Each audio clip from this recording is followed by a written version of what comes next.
Year, more than 250,000 children will enter the foster care system, oftentimes with nothing but a trash bag carrying their most precious belongings. Shatanya Clark tells us about one organization that will be providing extra support to local youth in foster care.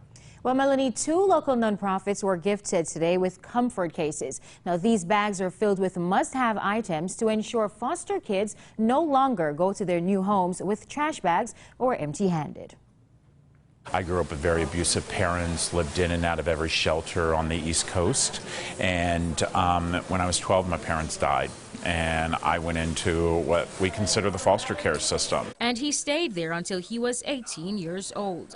Founder of Comfort Cases, Rob Scheer, travels near and far to tell his story to thousands. 2 weeks after my 18th birthday, I was handed my trash bag and I became homeless. Scheer says he spent his entire senior year in high school living on the streets, digging through trash cans to find food and going days without showering. I was one of the 438,000 kids in the system that everyone has forgotten, that have made us feel invisible, disposable. It is because of those painful yet strengthening experiences that gave Scheer the drive to jumpstart Comfort Cases. This is a 32-inch duffel bag that every single child who comes into the system will get one of these. Each backpack is filled with the essentials, things every child should have: blankets, pajamas, toiletries, books, and of course, something to make them feel safe. Kyle Bateman heads the Phased-In Project, which takes care of kids who have phased out of the foster system.